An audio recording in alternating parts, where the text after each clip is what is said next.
When it comes to process, the first thing that all of us need to prioritize is our hard-earned money.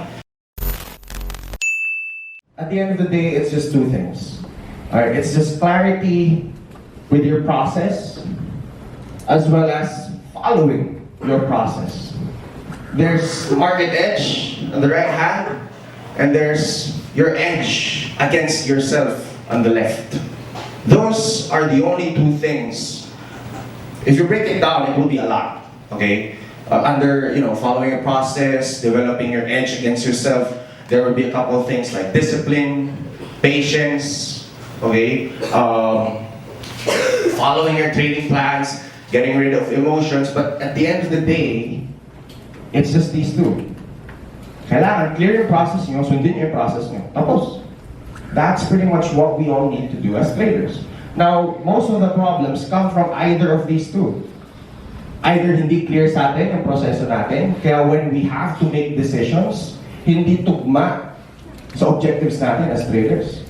Gumagamit ka ng large time frames, you're using moving averages, you cannot clearly break down the structure of price intraday or in a very short-term perspective.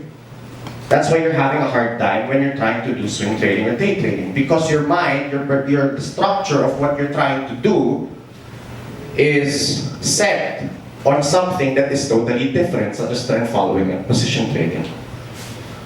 When I had my first client in 2016, at the time I was still in my early 20s. She's a friend. She's moving to Canada. A really rich family. So she gave me a small portion, or actually not small, a sizable amount of her savings. She's my first client. At the time, she gave me 1.5 million. Okay, that's my first client, early 2016. So she's a really close friend.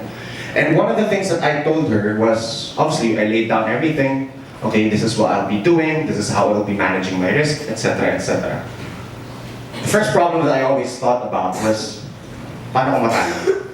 Paano matalo ba yan? Okay, not only would I ruin my relationship with her, also ruin my reputation as a person.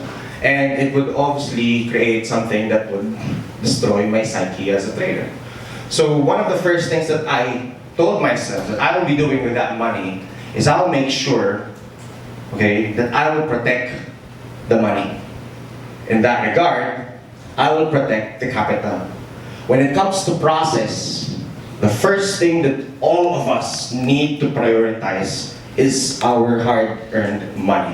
Whether that's your money, whether that's the money of your parents, whether that's the money loaned in the bank, whether that's your girlfriend, boyfriend's money, it's our hard-earned money. It's somebody else's hard-earned money. It's their money or your money. You have to prioritize that.